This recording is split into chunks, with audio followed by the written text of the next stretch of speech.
Olá, eu sou o professor Danilo Rodrigues. Sejam muito bem-vindos ao meu canal. Gostaria de lembrá-los que esse canal é exclusivo para você, profissional de educação física e também estudante de educação física que busca se atualizar em relação a assuntos que a ciência traz sobre musculação, principalmente aí voltado para adaptações de força e hipertrofia. Tá joia? Gostaria também de pedir para vocês curtirem e compartilharem, se inscreverem no canal, mas somente se vocês realmente gostarem do conteúdo. Então assista até o final e ao final desse vídeo, então deixe seu like e faça a sua inscrição, tá certo? Então vamos lá para a segunda aula, né, desse canal, e o tema da aula é o seguinte: qual é o melhor número de repetições para força e hipertrofia? Isso é uma dúvida muito geral aí para profissionais de educação física, né, que trabalham ali na prescrição do treinamento, voltados para adaptações de força e hipertrofia. O que é melhor? De 3 a 5, de 8 a 12, de 15 a 20, até a falha, até não falha? Como que eu vou fazer a prescrição do número de repetições voltados aí para essas adaptações em específico? Então, antes de mais nada, precisamos lembrar dos componentes da carga de treinamento, que são vários, né? Intensidade, volume, pausa, velocidade de execução, amplitude de movimento, ações musculares, ordem dos exercícios, intervalo entre as sessões e frequência semanal. Dentro desses componentes, nós temos ali, principalmente em específico, o volume, exercícios, séries, repetições, sessões, e nas ações musculares ali, concêntricas, excêntricas e isométricas, as ações musculares. Então, vejam, os componentes da carga são extremamente complexos. Para fazer uma prescrição de treinamento não é algo muito simples. Então, aqui nesse canal, a gente vai discutir item a item, componente a componente, de forma mais abrangente, e o que a literatura traz para a gente, para poder nortear ali a prescrição do treinamento. O primeiro vídeo desse canal fala justamente sobre a prescrição baseada em evidência. Como que eu vou buscar um artigo científico para poder fazer essa prescrição? Qual artigo eu vou buscar? Então, lá naquele vídeo, convido você a assistir a aula 1 sobre prescrição baseada em evidência para você entender a respeito de qual artigo utilizar e como utilizar esse artigo. Então, pensando nisso, a aula de hoje vai ser a respeito do número de repetições, uma das variáveis ali voltadas ao volume, né? Pensando aí nos componentes da carga. Em 2008, foi publicado aí numa revista científica, né? Essa revista aqui é o Monkey Next, e essa revista, ela traz um entendimento do contexto até aquele atual momento. E o que era o entendimento sobre o número de repetições até aquele momento? Então, era o seguinte, que entre mais que duas, a 5, 6 repetições, tinha ali uma ênfase muito grande para força. Então, essa escala, ela é o seguinte, ó, amarelo, mais força, roxo aqui, vai diminuindo um pouco a adaptação de força, azul, menos força, e verde, menos ainda força. Então, veja que até o tamanho das letras aqui traz o entendimento da magnitude da adaptação dentro do número de repetições estabelecidos. Então, quanto menos repetições, mais força. Quanto mais repetições, menos força. Não quer dizer que não tenha ganho de força. Em todas as prescrições, independente do número de repetições, vocês vão ter adaptação em força, potência, hipertrofia e resistência muscular. Só que em diferentes magnitudes. Isso é a proposta desse artigo, desse consenso em 2008, né? Então, para potência, bem parecido ali com o intervalo de repetições para força, né? Entre 2 a 5 repetições. Para hipertrofia, vemos aqui, então, que a região aqui onde a palavra está maior, né? Onde tem uma ênfase maior, gira em torno de 6 a 12 repetições. Então, parece que esse é o intervalo mais interessante para hipertrofia. E para resistência muscular, entre 13 a 20 repetições ou mais.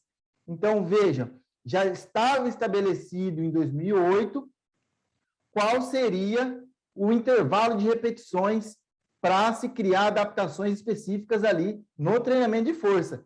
E esse conceito, ele é utilizado até os dias de hoje.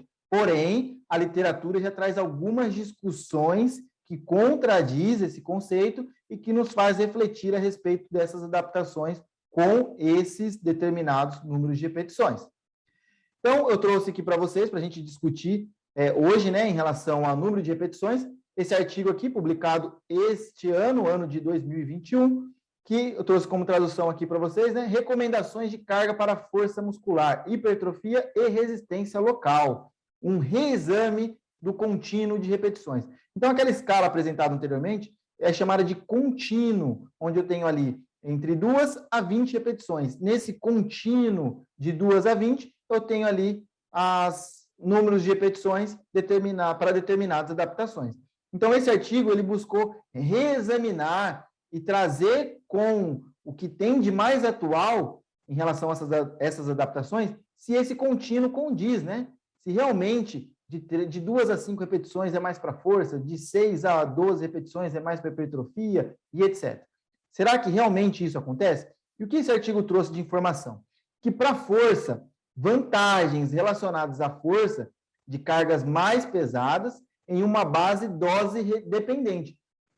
Ele traz nessa frase que para força parece que menos repetições, que favorece o incremento de mais peso, parece sim ser favorável. No entanto, só é possível identificar quando o teste é realizado em exercícios semelhantes aos empregados durante o treinamento. Por mais que isso seja aparentemente óbvio, que quanto mais peso eu vou desenvolver mais força, eles ressaltam que isso é específico do exercício. Então, tem que levar em consideração o princípio da especificidade. É possível só ver essa adaptação de aumento de força relacionado com a carga de forma dose dependente quando se avalia no mesmo exercício. Por exemplo, se eu fizer o exercício, o teste de um RM no agachamento e treinar membros inferiores no leg press, pode ser que eu não consiga identificar a adaptação dos aumentos de força no agachamento num pós-teste, num pós-intervenção, né? Num segundo momento. Então, isso leva em consideração sempre o princípio da especificidade. Diferenças mínimas na força entre zonas de carga, né? Quando o teste é realizado em uma modalidade de exercício neutra. Então, ele levanta de novo essa questão que, quando se avalia a força em um exercício a qual não foi treinado, não é possível identificar essas adaptações. Mas já existem discussões que estão além desse paper, né, a respeito do treinamento baseado em velocidade. Eu vou trazer mais para frente aí, futuramente, esse assunto também, que é bem relevante para a área. Esse conceito de treinamento baseado em velocidade, ele diz que a velocidade pela qual é perdida durante as execuções, elas podem determinar o tipo de adaptação. Parece meio confuso, né? Vou tentar facilitar aqui para vocês. Quando você realiza, por exemplo, 10 repetições e você termina as 10 repetições sem ter perda de velocidade de execução durante as 10 repetições, isso parece ser mais favorável para a força. Quando tem uma perda ali relativa de velocidade de execução, parece que a força não é bem desenvolvida nesse contexto. Tá certo? Mas isso é uma outra discussão em um outro artigo que eu vou trazer aqui para vocês. Seguindo, então, com esse paper, falando sobre o contínuo de repetições, o que ele fala sobre resistência muscular, né?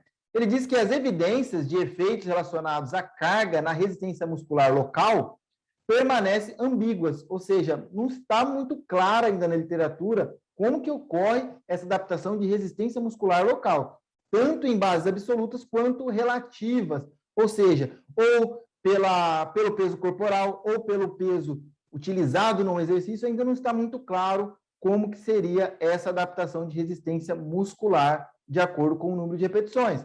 Os benefícios relatados até então para cargas mais leves parecem mais específicos para a musculatura inferior do corpo.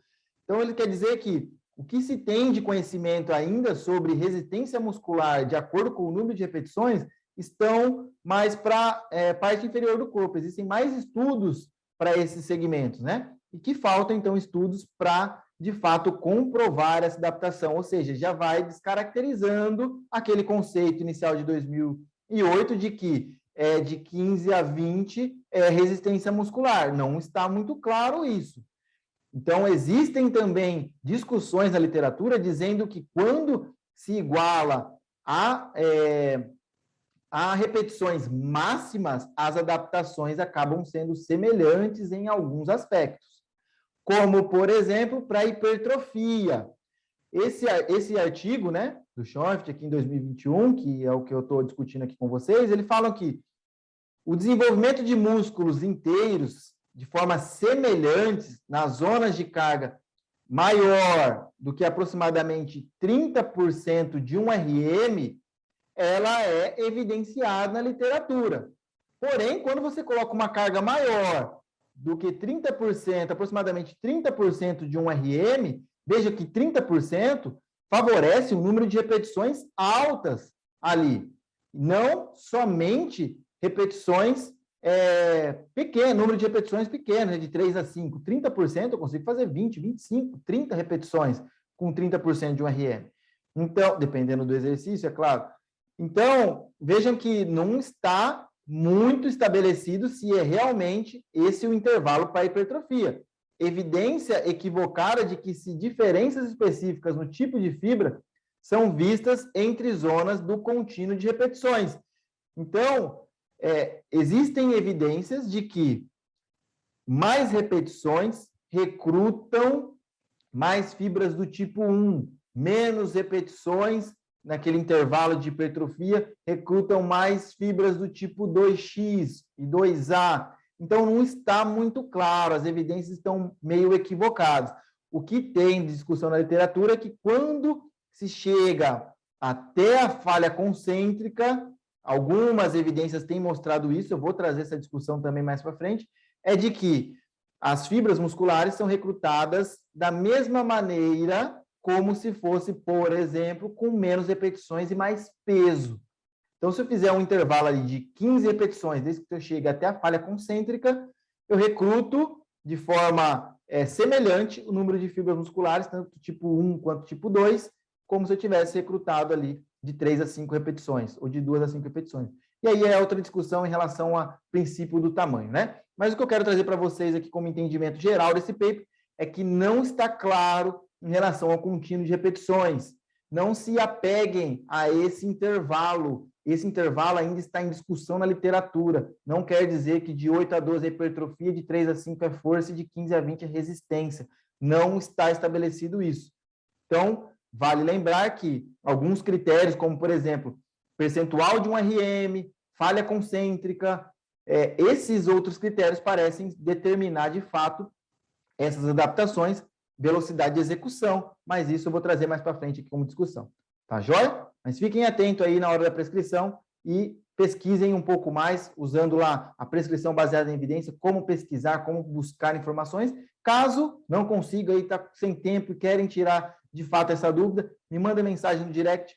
Eu estou nos canais aí mostrados aí no slide, né? No Instagram, no Facebook, pode me mandar e-mail caso queira, e também no grupo lá do Telegram, né? No canal Telegram, prescrição do treinamento de força. Lá eu disponibilizo artigos semanalmente referente às variáveis do treinamento de força. Inclusive, esse assunto já foi discutido lá, né? Já foi apresentado artigos lá, evidências lá. Então, vocês podem acessar lá. O link para acesso a esse canal está lá no link na bio do Instagram. Convido vocês a participar. Pessoal, mais uma vez, se gostaram do vídeo, deixa o like, faça a inscrição para receber a notificação do próximo vídeo e nos vemos em breve. Um grande abraço para vocês. Até logo.